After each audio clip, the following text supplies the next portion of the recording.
Hey everybody, this is Katie Papillo, and I'm here in my hot pink bedroom with the big black polka dots, which now makes a lot more sense to people than it used to talk about the Dryden experiment and what's going on in the Dryden experiment. We've got some really fabulous people with us today. We've got Eugene Kelly III here with us, who's one of our authors. We have Tracy Vincent, who is the person who is actually running the Dryden experiment.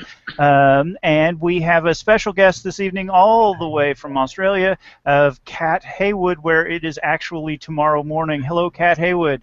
So just very, very quickly, I just want to sort of introduce the Dryden experiment in case we've got some watchers who are not familiar with us. We're a Creative Commons publisher. We publish primarily science fiction, but we are working now in horror and a little bit in post-apocalypse, and we've begun to talk about a superhero Creative Commons shared universe, which is really exciting. So when we build an environment, we put that environment under the Creative Commons license, and anybody in the whole universe is free to come in and use the materials found in the license, the settings and characters and so on, as long as they put their material under the same license, so that the universe grows and perpetuates. And we have a lot of very fabulous folks with us and participating, and we have, I want to say, between books and games, we have 11 or 12 items in 3 genres right now. So we're really starting to get that big universe that takes forever to explore and is a lot of fun. So we have a great time. And really the number one thing that we want to talk about this evening, I should say that we do these meetings weekly, except weekly being weeks when I'm not, busy doing something else and cancel it because I'm a pig. But we do these meetings to sort of keep people oriented. We literally work around the world. Kat's in Australia. Owlman Press, who we work with on all of our games, is in Australia as well. Our chief artist is Gavin Revitt, and he lives in Sheffield, England. So when we want to talk and sort of keep people oriented, we sort of have to record a video and let people find it, when it's daylight where they live.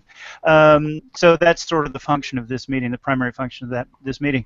So, okay, now the big thing that is happening in Dryden this year is that Dryden Experiment, Dryden House Publishing, that is sponsoring Charlie Martin, who is a... They're coming for somebody. I don't know who they're looking for. That would be me. Oh, there's your cat. We've had this happen before. Don't worry, she doesn't resist. That's right. They also can't find me. So. Australian police officers are extremely friendly and mostly very good looking. We don't understand that. Anyway, Dryden House Publishing sponsored a race car driver this year, Charlie Martin, who races a Formula 2 race car on the European hill climb circuit. So our name is currently charging up the sides of mountains. Her first race was this last weekend, and she took second place. We'll post the link to her website below. But we didn't want to just put our name out there in the middle of Europe where a lot of people weren't watching, and so we hired Kat Haywood, who is here with us and is a fantastic artist, to do us a graphic novel. Sorry. Yeah, you better put that dog up before the cops tase it. Yeah, I'm sending them over. This call is getting complicated. We hired Kat Haywood to do a graphic novel based on a science fiction character called Charlie X, who is based on the actual race car driver Charlie Martin. And we are very excited today to say that today, or yesterday if you happen to be in Australia, is the first time that Charlie X has been available online, and we'll be posting the link to that below. So let's start by talking about Charlie X. Kat, why don't you introduce us to Charlie X and who she is and what she does and what your experience is like drawing her, etc., and etc. 2 seconds. I have a very, very avid fan of Charlie X sitting right next to me, trying to speak to all of us. All right. Well, I'll off to the other room. Come on in. Join the hangout. Say, is that a SpongeBob shirt? It is a SpongeBob shirt. Can I get you to hop over the other side for a sec, please? I know. Sorry, guys. Charlie X is the most amazing race car driver in the whole wide world, yes. and your whole wide world. And she has little fans already, like Eli, as you can see, climbing all over the place trying to get to Charlie X. Right on. But she is a very clicky sort of character to draw. She's very cool, she's very edgy, she's got an amazing universe around her. And the story takes place on the hills of other planets. So we take off from a very, very long run, and we go between planets up to lots of space stations and a base ship, and it's very exciting. As you can see, I do apologize. That's all right. Just take a minute. Just take a minute, Kat, and get him sorted. That's fine. We'll talk about something else. All right, you guys talk, and I will settle. I'll be right back. Right on. All right, so that's Charlie X, and we are excited to report that Charlie Martin, the race car driver, placed second in her division in her first week. And I think I can safely reveal that Charlie X came in first in her first week. We don't actually know that. It's not in the story. Well, yeah, I guess it is. That Charlie X, the fictional character, won her first weekend. So it's just a really exciting process. You know, Dryden works in this cooperative model, and so it is absolutely passe for us, or normal for us, that we have an artist in Brisbane drawing a character in a science fiction universe on a storyline that I'm writing about a race car driver from England who is racing in France. And that's just the way Dryden rolls. So Kat, tell us, with having a little bit of insight into the future of Charlie X and what goes on with Charlie X, what is her world like? What are her adventures like? Why is it that someone besides the fabulous art would like to go and read Charlie X? Charlie X and her adventures, my goodness.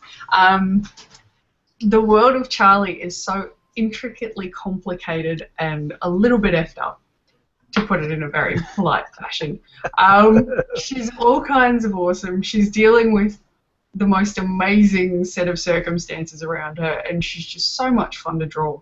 She's also very fun to talk about with Katie, because Katie's eyes light up, ears prick up. It's amazing to see these stories come out, and then we sit there and we're like, what about this? And could Katie's doing this, so what about Charlie does this? What about, there are so many what abouts, and what happened, and how did it happen, and why is she where she is? Right, and right. The mean guys are just assholes. So that's a good thing too. And they're really fun to draw. But the adventures that she goes on, there's something really lovable about her. Really lovable. And I don't know whether that's slipped yet or not. But anyway, we're working on that one. But yeah, she goes on the most insane races, and she explains her life through her racing and what happens to the people around her. And she's, seriously, you cannot get further out of this world than Charlie. She's really literally cool, she jumps off of planets at the end of the race. Going so fast that they jump off the planet. Yeah. Yeah, and you kind of have to, otherwise we're in all kinds of trouble, as we're about to find out with what I'm doing right now. But I'm not saying anymore. Right. So. Yeah. Right. We're in drawing with week 2. I think that having gone through this design process with Kat, one of the things that is most impressive to me is that Kat and I sat down with videos. Charlie Martin, the European race car driver, records herself and is on film a lot, getting recorded while racing, while standing in front of microphones, while receiving awards. You know. I don't know how many hours Kat and I together and separately spent watching videos and talking about, well, does that translate? Can we capture a sense of movement? Can we blah, blah, blah, blah, blah, you know? And I think it's really exciting as I start to see finished work come back out of Kat to go, oh my God, you know, that's minute 3 of the 73rd video about Kat about Charlie Martin that we watched. You know, there's just a lot of capture in Kat's work of the real life experience of Charlie Martin, and I find that just really, really cool. Having started watching a set of videos with no art and now seeing the art come back, it's really rewarding. It's really exciting. Kat has a real wonderful sense of this sort of the speed and the danger, and as Slip cracks me up. There's a character named Slip, and the way Kat has chosen to handle him is really very enjoyable. He's the mechanic, and he's also the know-it-all character.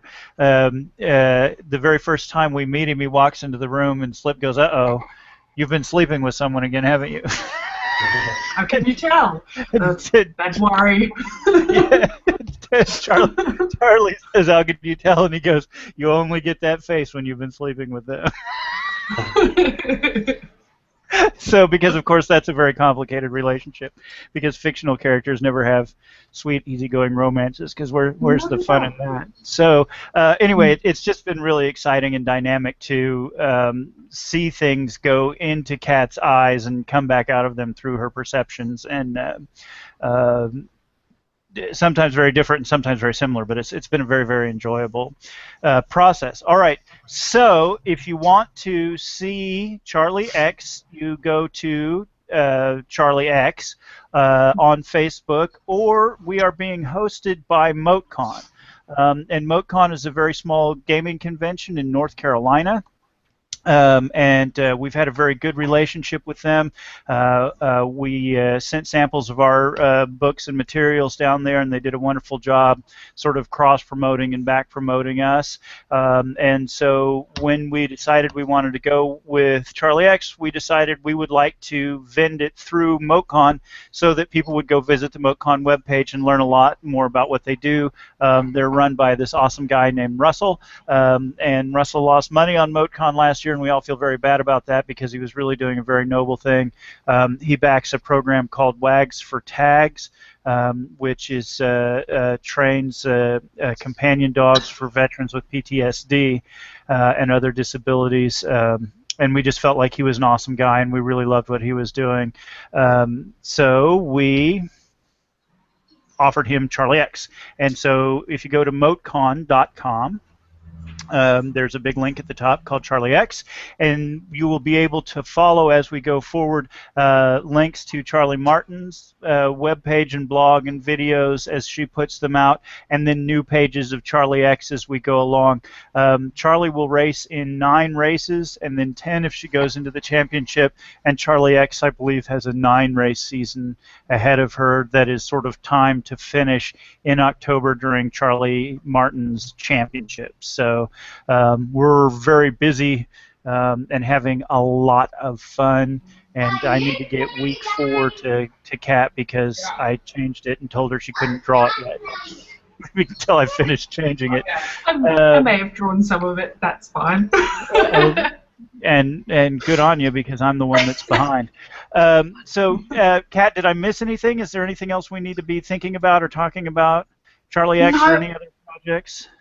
I think we are good with Charlie because it all ties in quite awesomely with the real Charlie, and that is just mind-boggling in its own right. I'm just hoping that I don't crash so that she doesn't crash, and then we're good. We keep going.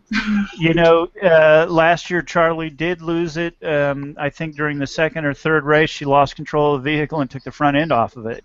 But, you know, a race car driver gets back in the car the next week and races again. So if we crash, we crash. We just get back in and fire it back up, right? Put a new front end on it. Plenty of backpacks. We carry extra backpacks. Yes, we do. One of the interesting things, so that's kind of an interesting segue just for a little bit of a side note. The role-playing game that was built in this universe was built by Nick Mall in Ballarat, Australia.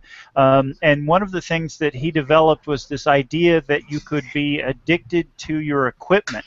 And we have this stuff called juice that shows up in different places in the science fiction universe, and it's drinks that are full of nanobots, and they'll do all sorts of things for you. They'll give you different kind of highs, or they'll go in and eat the gunk out of your arteries so that you don't have a heart attack, and so on and so forth.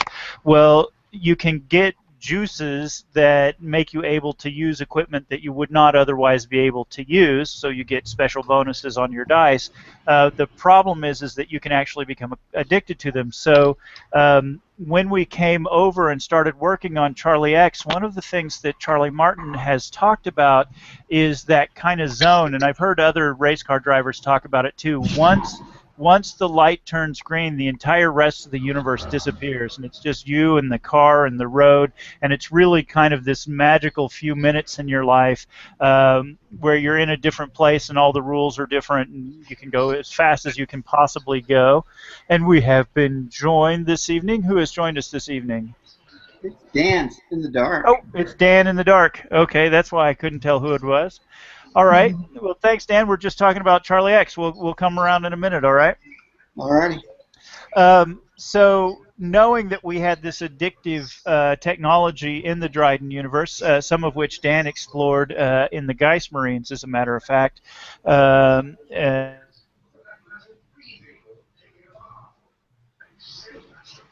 both this very cool high. Once you were jacked into the car and you're driving, Charlie X describes it as being Kali, the goddess of destruction, is the sensation that she gets. But there's a problem that a lot of the older drivers wander around literally with backpacks on their back so that they can stay high until the next race because they are addicted to their cars. So that's a lot of fun and something that kind of grew on its own from several different little places inside of the Dryden science fiction universe, and Kat and I were able to unify them. You'll notice as you go through the Charlie X storyline that most of the pages, the colors are very muted, and they're basically grayscale, except it'll be blue scale or green scale or whatever the correct scale is for the page. And then you come to the one where Charlie's looking at the world from inside the hood of the car. And it looks like a Pink Floyd video. Specifically requested by the lovely Katie. It had to be Pink Floyd, so we gave it Pink Floyd. Yes. I said that I thought that once you were inside the car and jacked in, it was like being inside a Pink Floyd video, and that's exactly what Kat gave me. So she sent me this image, and she's like, "You mean this?" So like, direct strike. All right, so that's Charlie X, now available at motecon.com, and also you can go and keep track of what's going on through the Charlie X Facebook page. And I think that here in another week or two, and this is actually a meeting that Tracy and I are going to have with Gavin, our art director, tomorrow, I think that we will probably build a Google Doc that is a pre-order page. So come October, after Charlie completes her season, after Charlie Martin completes her season, we will release Charlie X as a bound book. So it will come out in print, as well as be purchasable online as an EPUB or a PDF or some format like that. And I think that we will probably sometime between now and then start taking pre-orders via a Google Doc. But I can't swear to that because that's a meeting that happens tomorrow. And I'm not allowed to promise anything today that happens tomorrow because Tracy gets grouchy and feels like I've created legal obligations. She talks about all this stuff. So that's what's up with Charlie X. So we're very, very excited. Now, what I'm actually going to do next is I'm going to have Tracy kind of take over the call because Tracy has got the full schedule for us through, I think, December. We've got our full schedule for 2016 down, don't we, Tracy? Yeah. Yep, and Tracy's going to take us through. For those of you who've watched us before, a lot of times what we'll do is sort of go topic to topic to topic, and we just felt like that what we should do is just talk about the release schedule to make sure we talk about everything that's releasing because we get lost. I get lost. I shouldn't say we. And Dan, I want to invite you to jump in with the projects that you're working on, sort of when we get to the time frame where you think you're likely to be releasing. And Eugene, as we talk about projects that you're involved in, of course, come on down. All right, Tracy, tell us what's coming yet this month. All right. This month our new release is Alder's World 3. Alder's World 3, what's that? It's a book written by Katie. It is indeed. It's the last installment of the Elder Scrolls trilogy, and I've read it, and the ending is just gives me goosebumps. So, we have a sign-up page. If you want to, I'll be sending out the advanced reader copies for reviews on Monday. So, and if Kat, Eugene, and Dan, you'd be welcome to get that if you're interested. Mm-hmm. And we've made all three available in one. So so even if you haven't read the first two, we can get you the whole thing. Mm-hmm. Now, I want to kind of talk a little bit about Alder's World, because Alder's World is really a completion of a phase in my writing for me. A lot of you know that I started out as a short story author and had quite a bit of success, and I'd only really written one full-length novel prior to this, and it's not very good. It's interesting, and it sort of shows promise as a writer, but it doesn't have I want to say strong integration. The tag doesn't tie well. The last chapter should explain why you needed the first chapter, and it didn't do that very well. It was very dry. It was very, very dry. But when I wrote this story, it's a Gilligan's Island story. These people end up marooned. They're a very sort of Starship Enterprise kind of ship. They're doing scientific research in deep space, and after they get marooned, the rescue never comes. They don't get picked up. Nobody picks up their distress signal, and they literally start trying to build a civilization on this planet. And the story begins to be generational. The children, and in some cases the grandchildren of the original ship's crew, become important members of the story that we are following. And at the same time, sort of on accident, I wrote the very best love story that I have ever written. It's not a romance. It's not, Sweep Me Away with Passion. It's just a couple who are really good at taking care of each other in spite of the fact that they're radically different. And I didn't really realize it when I wrote it, but when I went back and read really the last two chapters of that book, I finally wrote a novel. I really wrote a novel. We resolved the love story in a way that was very, very satisfying to me. We resolved the overarching conflict that the people who are marooned experience. And you can't really, as an author, say oh well, this is a great book, because of course you're going to say that. But this book satisfied a bug about, can I write a novel, that I've had for the last 25 years. And a matter of fact, I told Tracy a couple times, I'm like, I don't think I'm going to write any more novels. I don't know if that's true, but that pressure to figure out if I can be successful is done. I don't. It doesn't matter to me if the book is highly reviewed or sells well. That's the kind of story that makes me feel like a good author. It's a little bit dodgy. There's work in the middle that's not really right, but man, it tagged right. It sewed right up. All right, so that is coming out. So if you would like to receive a pre-release advanced reader copy, we will put the link below. I need to write the things that I keep saying. I'll put the link below. Google Doc. And it will go into print on the 25th, Tracy? It goes into print on the 26th. On the 26th. And and Alder's World 3 will go directly to EPUB, and then here in another month or two, which Tracy's got that on the schedule coming up. 2 weeks. 2 weeks Just over later. 2 weeks. It's the 16th of June, but we're not talking about sales. We're only talking about new releases. No. Oh, okay. Well, when we do we will release the full book, not as a new release, but as a sale on our periodic sales. And when we do that, I will also release a print version of Alder's World, the entire 3 collection. So that will be coming apparently fairly shortly after the release. June 16th. June 16th. Okay. I got to write blanks.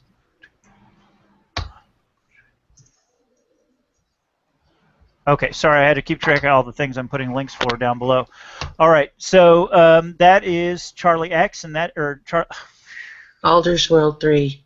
Alder's World 3, 3. and Techno it's 3. coming on the 27th of this month. 26th. Oh my God! Someone hit me with a hammer. Why don't I 20 take over? Like, since you said for me to take over I have this the, idea, Tracy. Why don't you this, take over? because I said That's one thing and you just ran.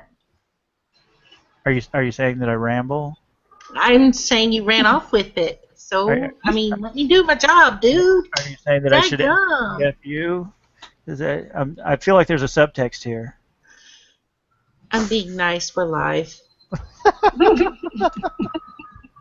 And this is the truth. If Tracy is upset with me, it is very clear. She doesn't even have to call me or anything. Just this wave comes over the eastern horizon, and I know. All right. Tracy, please, I shall be silent. Oh, are you sure? No. Okay. This reminds me of the first meeting we had when you were like, "Oh, I'll let you handle it." No, I said 2 words. Anyways, in June, on June 30th, our release is Patrons and Vassals, which is an expansion to our Big Damn Dryden game. Right?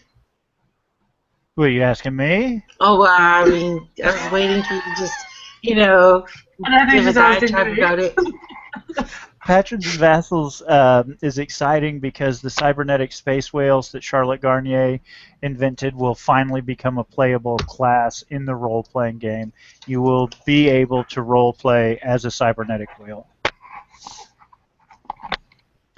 That's all I have to say about that. Is that it? This is your part of the meeting, and Are you sure? I would never walk on. Oh, yeah, you would. You know you would. Don't even. What is it, Mom? Okay, well, you guys are having fun. I'm going to cut out because I'm going to get someone lunch, but it's been a pleasure. Thank you very much for having me. Later. Well, thanks very much for joining us, Kat. Always exciting. You guys are Celebrity amazing. guest I love you guys so much. Bye-bye. All right. All right. The next new release that we have that's coming out in July is the Charlie X game. Well, it's the expansion, the Charlie X expansion, racing expansion for Big Jim Dryden. Right. And that will release to PDF also. Mm-hmm. But I think probably that's the last thing before we do a bundle and release a print sometime in 2017 of all of the expansions to Dryden Space, Big Damn Dryden. Big Damn Dryden, yeah. Because the next thing in August that we have, and I don't know the actual name of it, Katie, so you'll have to actually give me the name of it, but it's the Space Whales addition to the card game. Okay, yep, okay. So when we kickstarted Dryden Space Battles, which is our card game, we put stretch goals out there that were for a deck that were the Space Whales, a deck that were Pirates, and a deck that were Technoprey. And we didn't meet those stretch goals, so we don't have an obligated date or even an obligation at all to complete those. However, we did get... Bless you. Eugene has not been well, so we're all watching out for Eugene this evening. We did get all of the art that we would need in order to do the Space Whales deck just in the course of putting up the stretch goal. So in August, we will release an expansion deck with its own custom rules to the Dryden Space Battles game, and that will be available through RPG Now. Mm-hmm. All right, so that's August. It's August. In September, we are going to be releasing the gory details that you had written eons ago. Do you want me to talk and about I think that, that's or a good lead-in. Yeah, I think it's a good lead-in into October. Yes. So, and I'm sure a lot of you have already heard this story, but gosh, 7 years ago now, 8 years ago now, I was writing for this company called Froggy Bottom Press, where my queen mom was the editor, Kay Patterson. and they ran a little magazine called Nocturnal Ooze, which was a purely online magazine running horror short stories. And I developed a character for them. Actually, they developed a character, and I wrote the articles called The Gory Details. And the original premise was this is what would happen in the real world if you did the things that they do in horror movies. But it just ended up being any excuse for a gross out. Just what would happen if you ran over somebody with a lawnmower, with a weed whacker, all the different kinds of mummies that exist out there in the world. I invented a sport where you take a frozen beef, whole frozen beef, and set it on the highway between two overpasses and get a couple of chevettes, and you score a point anytime you push the whole beef underneath the other person's overpass. Just any gross thing that I could find is this character called the Goremonger. And when KA found out that I was going to start a horror universe for Dryden, she very kindly gave us rights both to the stories and to the character of the Goremonger. So the Goremonger will awaken from his slumber in September and become available. I think that, Tracy, we're going to release those in like sets of 5. Was that the decision that was made? We have not made a defined decision on Okay. it. I was thinking that we were putting it all out as one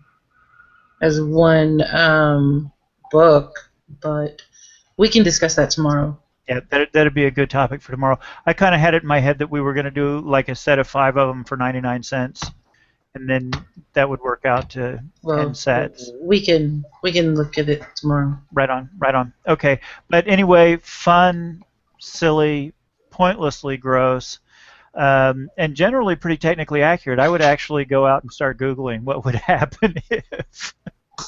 I certainly don't guarantee that all of it's accurate. I rewrote doe a deer is gore is blood with chunks of stuff. Da da da da da da da. All these different words that appear in gore. So I rewrote doe a deer as a learning tool for how to learn to write gory details.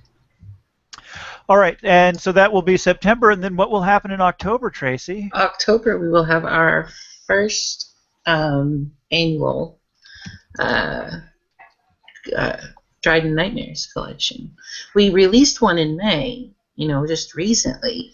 Right. Or April, excuse me. But that one was for just to introduce people to the Nightmares universe. It's a multiverse platform. And so we were just introducing people to the wide variety that we offer up for horror. And so in October, when we plan on having a yearly horror fest in October with our anthology, and so we're going to be getting more work from Laura. We know she's already committed. Eugene, I think, has already committed, and so that's going to be interesting. A new author, for those of you who may know Scott Coatsworth. Oh, yeah. Scott Coatsworth has sent us in a draft that we're very interested in. We asked for some minor sort of tweaking to it, and I don't think we've seen it back yet, have we, Tracy? Yeah, we got it just the other day. I haven't looked at it. Woo! All right. Yeah. Did you give him some feedback? I haven't seen it yet. I haven't looked at it. I need to. This is part of this weekend's thing. Right on. Yeah, we can talk about it tomorrow then too. Tomorrow we have a much overdue meeting between Tracy and Gavin and I, who's the artistic director. Eugene, while we're at the Nightmares, do you want to talk a little bit about the premise for the universe? The premise for the universe was actually written by Eugene. Okay. Well, the premise of the universe basically is that the multiverse. There's a multiverse which consists of.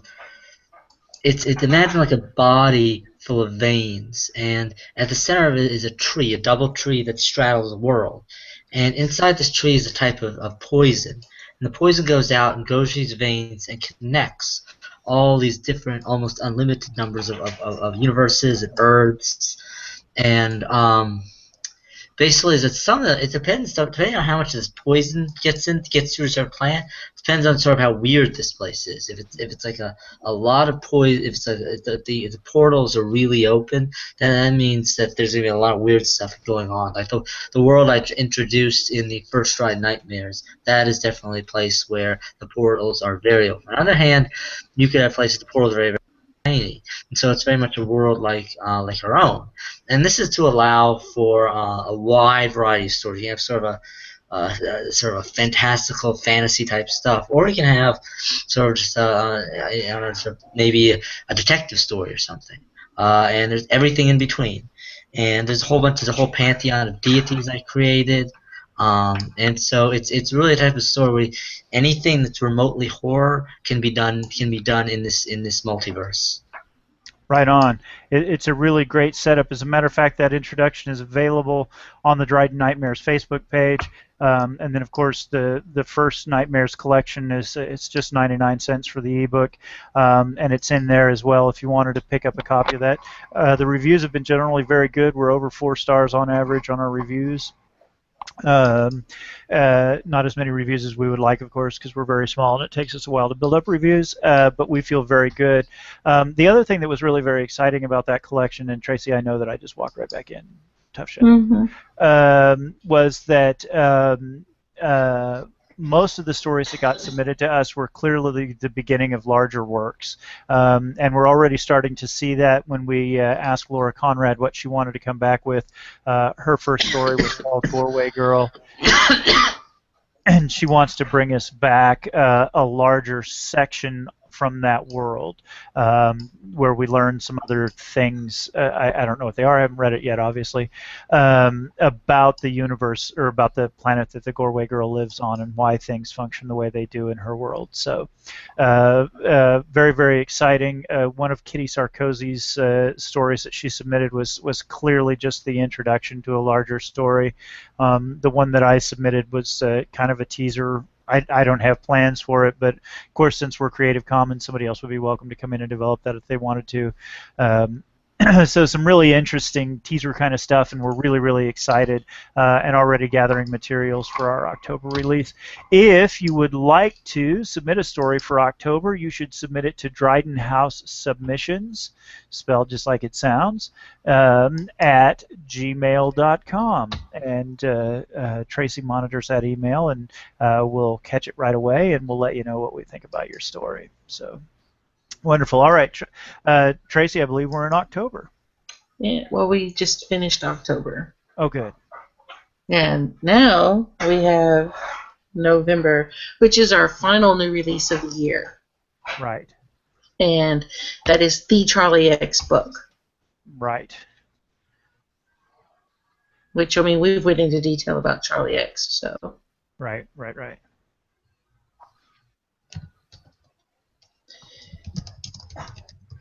And now, then, mixed in with all of this, we'll have sales throughout the months between all of our new releases on all of our back catalog. right on. But I don't think we have that ready to release yet. No. Right. I'm just saying we will have sales between all of it of our back catalog, but what it is and when it'll be, we've not had that decided yet. Right on. Except I think that we know that between Thanksgiving and Christmas, Dryden just takes off. We're done for the month or for the year, except that we will have a couple of sales running during the holiday season. Mm-hmm. Is that fair to say? Mm-hmm. Okay. Well, Dan, you didn't pipe in the middle of any of that. How are you doing? How are your Dryden projects doing? What are your Dryden projects? What would you like us to know? Well, I'm still just working on the one Dryden project, the A Step Too Far. And as far as where it's at, I've gotten through the first act in the traditional 3-act type of story sequence, and into the second act about halfway. And my protagonist just got off of Papin's World and into the Tianjin system. And I'm sitting at about 55,000 words, so. Woo! Woo! It's moving. Oh, and Gavin did some concept cover art that I've seen. So that's moving along. And then I made the necessary investment I need to make to publish the thing. So Excellent. it's been moving. I don't want to talk too much about it because then it's got lots of work. So, It's not finished. yeah, it's not finished, but interesting thing about this particular draft is that there's no such thing as a first draft anymore. I seem to go back all the way to the beginning and I redraft it as I'm writing towards the end of it. So Right. I don't know if other people have that experience, if there's no such thing as a first draft anymore. It's kind of like a draft as you go type of thing, revise, and keep writing. I guess that's a word processor has done to the whole writing process. You know, I can remember experiencing that quite a bit when I wrote Summer of the Masters, because a couple of times I got stuck, and rather than let the story get roadblocked, I would pick it up somewhere else that I knew, and then go back in and fill in later. Well, by the time I went back in and filled in later, the stuff that I'd written when I was blocked was no longer accurate and needed changed. And so I ended up sort of moving around that story quite a bit as I was writing it. Yeah. Well, it's kind of weird because this is my have the outline first experiment, which has paid off. But within the writing of the story, I've had and just recently, it's taken a twist I did not foresee. Right. And right. So I've had to go back and lace in things like you were talking to make it's not an obvious twist and won't be obvious till the end of the book, but it was so important in the way that the story unfolded I had to go back and rewrite a bunch of stuff just to make sure it was consistent from the beginning all the way through to this point. So. Now, Dan has actually done a lot of the foundational work on how the universe works and why it works the way it does.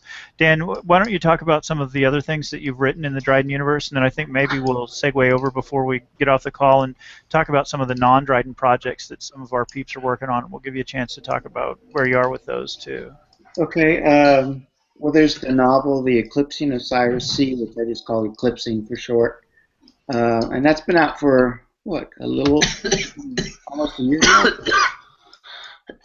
Been that long? Close to it, yeah. Wow. And that's a standalone novel, and it's set on the fringes of the main human universe. And it has to do with alien technology and trying to steal it, and what happens when you get involved in things you don't really understand. Yes. And I think it's been fairly well received. I've had people describe it as everything from almost a thriller to an adventure story, and I forget what somebody else called it. Somebody called it space opera. So it's kind of has this weird mix of styles, I guess, thrown into it, which I really wasn't aware of when I wrote it. I'll be right back. Hold on. You know, one of the things that I really enjoyed about that book, and I know I say it a lot, is this whole idea that shows up in Charlie X of being able to be integrated into your equipment and sensing what your equipment senses really comes from Dan's description of what it's like to pilot a ship in our universe. And I really enjoyed that and got very caught up in the narrative of what the experience was like to be operating one of these ships. Someone has joined me. Yeah, and it's interesting. I just reinforced that experience a little bit because in the new story, the protagonist ends up on a ship and just kind of randomly, because all pilots are weird because of it. So I had a conversation with the pilot, and that fusion type of experience was kind of explored for a little bit again, just kind of reinforced that story element in the universe. That's awesome. That's awesome. All the Charlie X racers end up addicted to their cars. They get so into the interface that they develop an addiction. And then also the Origins book is a Dan Hunt special. You want to talk a little bit about Origins? Yeah, and actually I think I'm doing giveaway on Goodreads starting on the 31st of this month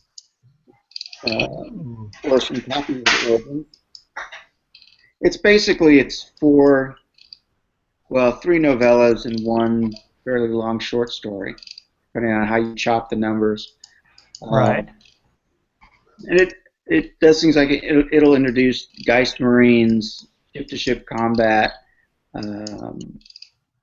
A new alien species. alien species. And I think are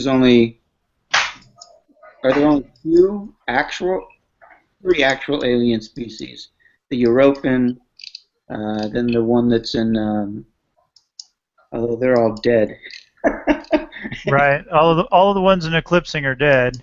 Yeah. But some of their technology is still quite live and active. But I think the Dryden universe, at least only has so far three alien species. There's we wanted to do anything. There's a character named Mus in Charlie X who is an alien, but even I don't know his planet or backstory or anything, and I invented him. But the idea there is that we wanted to be able to tell different kinds of science fiction. So for the first 400 or 500 years, it stays relatively sort of hard science or space noir, primarily human. A little bit of space punk also, primarily human focused, corporate battles over control of planets and so on and so forth. And then as we go further and further into the future, we get into softer science and more aliens and eventually end up in a very space opera sort of environment several thousand years in the future. Greta Van der Rohe, who publishes in our universe, writes space opera romances, and she writes them 20,000 years in the future. And there are a lot of alien species, and the technologies are not nearly as well defined as they are in the first 500 years. So yes, so there are very few aliens in the science fiction universe of the modern future. I don't know whether you consider the Europans, or not the Europans, but the Ilfilter aliens or not. They are from Earth, but they are whales who escaped. Yeah, they're kind of that in-between group. Yep. Yeah. All right. Very good. Yeah, so Fiction's out there, and it's got a couple of good reviews. Manhattan Book Review, San Francisco Book Review. I think Midwest Book Review did one. I don't know who else, but everybody seems to like it. It's a very enjoyable story. I really like it.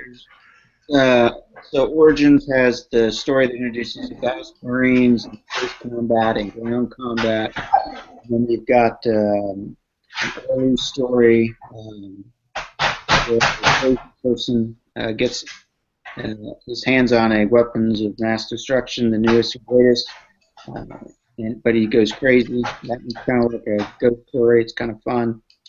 Yes. And then I've got but then I delve back, and what's interesting about Origins is that one of the minor characters in A Lucky Man, the assassin for, I think it's Militant Corporation, is the protagonist of the new book. That's awesome. He gets promoted because of the work he does in the story. He was enforcer, and then of course he screws that up because otherwise it would be an interesting story. But that one's a lot about greed and murder and how the corporations work or don't work. Right. And then the final one is I went to the very early part of the timeline and wrote a story about the first resource war, which I think is also called the War of Annihilation or something like that. Extermination War. Extermination War. Yes. And that's really a post-apocalyptic thing, and it was really more specifically written because my kids seem to like those types of stories, so I wanted to write something that they would enjoy, and it fit very well into the beginning of because in the timeline, Earth goes to fill in the blank, and that kind of pushes people off of the planet. Use up your resources. Right. massive warfare, and the only way we can survive is to get out of Dodge, basically. Right. So I wrote a story set in that time frame, and it let me touch on some very early primary places in the Dryden universe, like the beginning of the University in Antarctica. I touched on Yes. that in that story. Yes. Yes. And also the technologies that eventually allowed faster than light travel Yeah. are first explored in that story. Yeah, which is also, again, it's an interesting thing about, the Dryden experiment. It just as a writing group and a writing experience because the University of Antarctica was yours, I believe. Yep. Yep. I So, invented the University of Antarctica. yeah, so we cherry pick from each other, and that kind of ties all those stories together a little bit. So, That's right. As a matter of fact, there's this interesting reference in Origins in Lucky Man. The main character says that he's from the New British Isles. He's not originally from Telecon. He's originally from the New British Isles. Well, Tracy and I were talking about when it was time to evacuate the planet in her story in Rise of the European, where would they go? And I said, well, they're not too far from the New British Isles. And so we sort of did a little bit of design work just about, the New British Isles as a resort planet and blah, blah, blah, just to fit it into the story that she was doing, but we didn't develop it very far. The New British Isles is week 2 in Charlie X's race, and the stuff that Kat is drawing right now is happening on New British Isles. They jump off of Mount Sheffield. Which of course is Gavin's hometown. Yeah. So New British Isles just started as a name in an origin story 3 years ago, 4 years ago, and it's now a really pretty well-developed location off to the west of Saul, not too far, in Terracore space. So yeah, very exciting the way things grow when we work together. Very interesting. You really never know what's going to show up next. I think that's going to be one of the things that I hopefully that you'll like when I finally get this draft done. Is that I spent a lot of time on Papin's World. Oh, so wonderful! I describe it quite a bit, and I guess at whatever point I get it out to you guys to look at for feedback, that's what we're going to have to try to do. Take out anything that's not consistent and put in some consistency between stories. Right. I don't remember where Papin's World originally came from. I couldn't find the story. It came from me. It's just origin material. It didn't come out of a particular story. I established the big 3 corporations and their home planets just sort of arbitrarily in the design, early in the design. I think the only thing we really know about Papin's World is that it's very, very dirty. Eugene did a map that I don't think is finished, and that we can have his map match what you're doing, and otherwise we don't know much about it other than CERC is a very exploitative government. Exploitative, yeah, that's the right word. So they don't have good environmental controls, and they live in a pretty segregated society, wealthy and big towers. There's something I want to mention. You mentioned about Papin's World. Yeah, I am working on that map. I'm also working on a sort of a description backstory thing, which is kind of put aside for now, but I have a lot done. One thing is, I don't know how much this jives with Dan's material now, but on Papin's World, I have it where they don't really play much of a role off the planet, but there are a number of actually 2 sort of groupings, but a number of intelligent, very vicious alien species, which make things. There's like a part of the world which is completely under CERC control, and there's some contested areas, but there is a chunk of the world which is just, no one goes there because that's where the aliens are. I just describe it mostly like old warehouses, strip mines, huge strip mines, very noirish. Yeah. I think the only things I'm really adding to it is that because there's a blue giant star. I was reading through one of the, I guess, the solar system descriptions. Yes. I went and I read a little bit about blue giant stars. They can't be in the same system because if it was, it would just destroy the planet. So I had to move it outside of the system, but I kept it close enough that it um, heats the planet considerably, and so they had to So do some different terraforming. So basically, it makes it really hot, and it okay. rains all the freaking time because Okay. it's sucking up the oceans, and it's multiplying the that cycle, the raining cycle. But Right. Right. and Okay, yeah, that sounds that sounds pretty cool. and yeah, and then other than that, it's really an industrial feel, um, newish type of place. And Okay, yeah. I always stay in the capital city, which, for lack of a better term, I just call the capital city. I haven't even named it. Okay. I don't think it has a name. The map I was creating, I have it. Let me see if I can pull it up briefly. Hold on a second. Just give me 1 second to pull this thing up. It's kind of a it's basically I have it where I think there are three main continents. I can change that, of course. Let's see. Here we go. Um, this is what I'll just open it up. I'll just put it in front of you. I'll just put it in front of myself. Okay, basically there are three continents. There's one which is sort of the big main continent, which is where the bulk of the industry and the stuff about the rotted stuff, the old warehouses, segregated society. The southern regions are kind of where area where I had the aliens are at. There's one continent I created though, which is I created. I mean, it's colonized by the sort of the executive people who the people who live there lived on this continent is different than the others in the fact that it's the executives colonize it to the extent where if you went there you wouldn't even think you're in Papin's world. It's like a luxury resort world. It's been terraformed to the fact there are blue skies for several the oceans, at least for a few miles, are blue and pretty. Now it's been done so this is almost like its own biosphere in and of itself. Once you step out, this is for the really really rich of the rich. Once you step out of that area, everything's rotten. And Well, then I do describe it an area of like archipelagos. okay. Archipelago. Yeah. Where my protagonist dreams about getting away to them.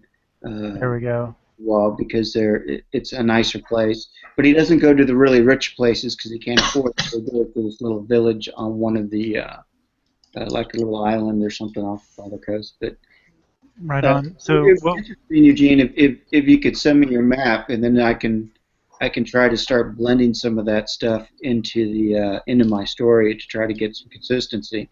Because I think the only thing that I had is the capital was on a northern continent because it was cooler because the planet's hot, and he complains about the one that's closer to the equator because who would want to live there, uh, type of thing. And then I talk a little bit about this area where it's nice to go, and Okay.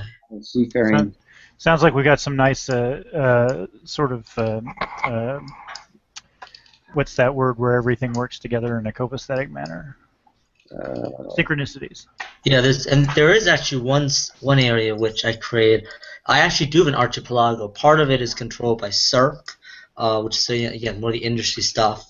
If you want to, that could be one of the places where your character lives. There's another few islands which are alien control, although I can change that.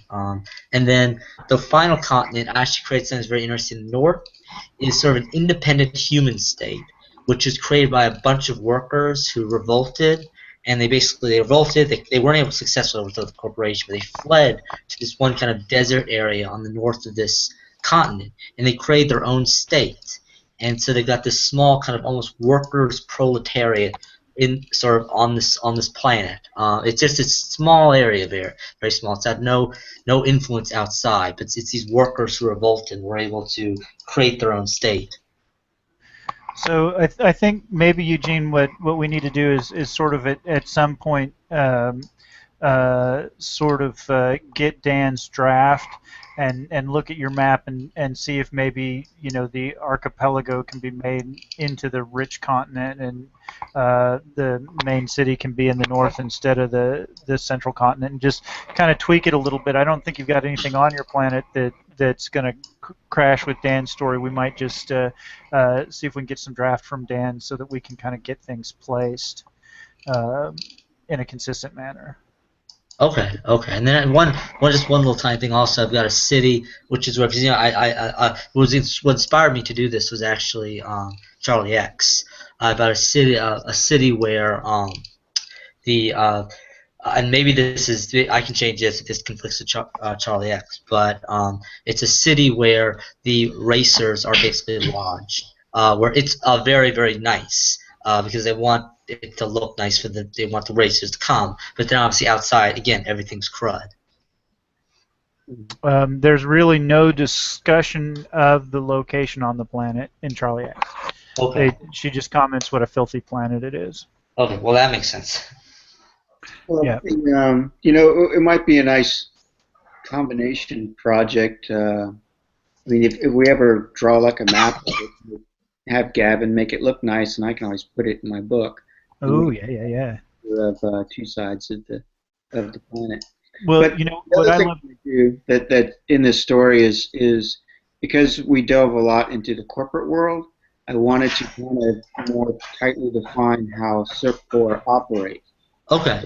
Talk about their security office and how they have a board of directors, but then again they have their CEO who's more like a mafiosa king than he is more of a business leader. So Right. system governors, planetary governors, local government, and all that stuff. So I'll try to explain that a little bit more, and I will juxtapose that on the end of it by talking about, because it's going to end up in Lincor space, and there'll be a completely different structure to their corporation. Boy, I'm really glad you're doing that, Dan. That difference is important to me, and I don't know that it has been very well defined. There's this sort of tendency to kind of go, oh, it's the corporate world, and treat it like it's vanilla. And one of the things that Nick has helped us do is know the difference between CERC, who's very exploitative, TerraCore, who's sort of heritage and tradition, and then Lincor, who's really got a lot of discipline. And that's important to me, and I'm really excited to see you developing that. All right. The other thing that I kind of wanted to do, and I've got a specific reason for wanting to talk about this, is I want to talk a little bit about what projects people are working on outside of Dryden. So Dan, let's start with you. Are you working outside of Dryden? No. No. Well, how about that? See, that's dedication for you right there.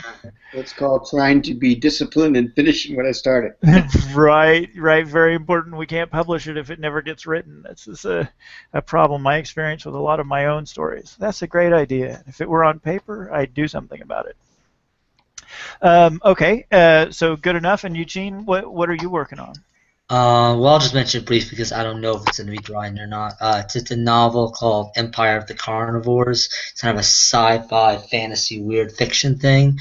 And if you actually go to my author's page, I have the beginnings of a commissioned promotional artwork.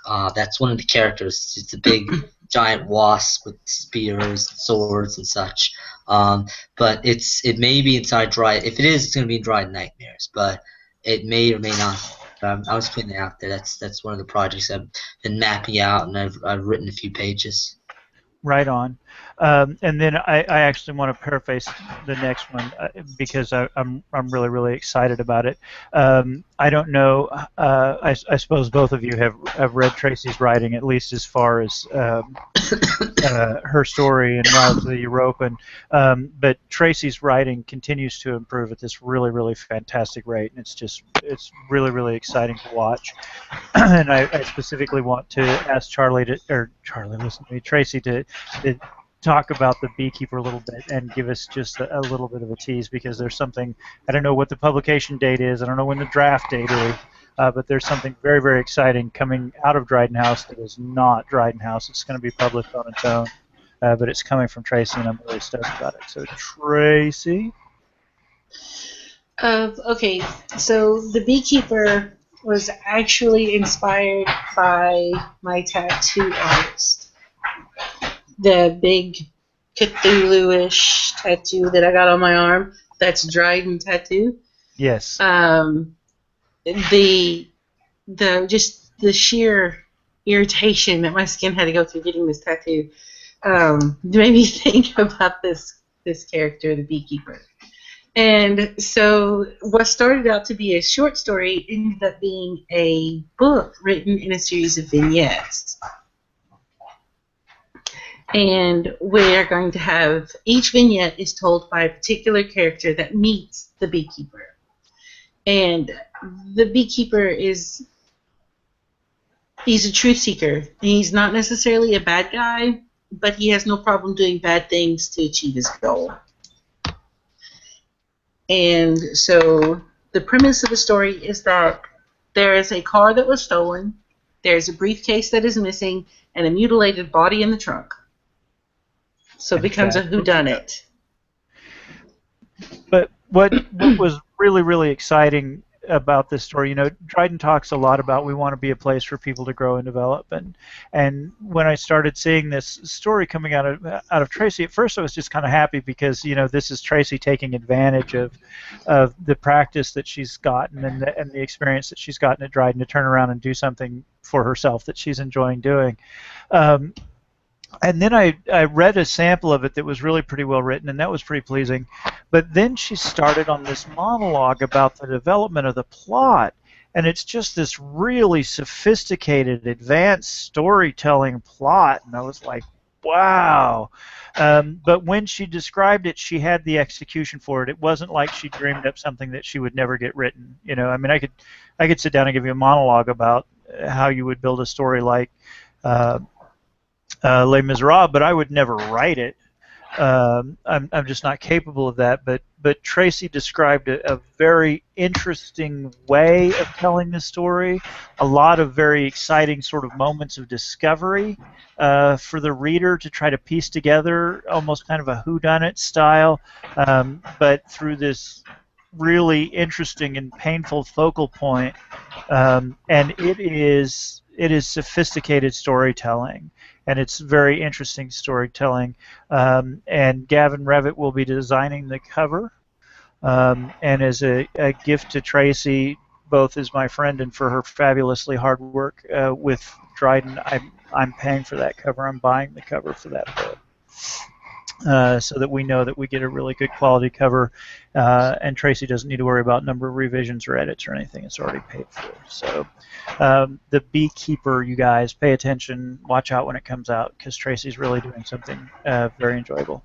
Not that we don't have a lot of enjoyable material come out of Dryden authors, it's just that that one really kind of special to me. There's really something special going on in that story. So I wanted to visit that one in particular. And I'm not writing anything outside of Dryden, because I got a day job, and that's really fabulous, but it's got me really tied up right now. All right, have we missed things? Did we have other topics that we needed to cover? Tracy, did I let you speak enough? Did I cut you off too much? I'm fine. I've got to let the puppy out. Okay. He's going to make a mess, so I'll be returning. Kay, there's one thing. It's nothing bad, but there's one thing. Can I talk to you for a few minutes after the broadcast is over? It won't be too long. Absolutely. Dan? No, I think I covered everything that's going on here. All right. Well, then I'm going to go ahead and finish the broadcast, but like usual, we will be available just to hang around and chat. Apparently, Eugene has some critical materials we need to cover. And Dan, you're welcome to stay and chat with us too. But for all of you viewing in the outside world, this has been the Dryden Experiment Weekly Hangout for May the 14th, 2016. Thank you very much for stopping by and visiting with us. I'm Katie. Bye-bye.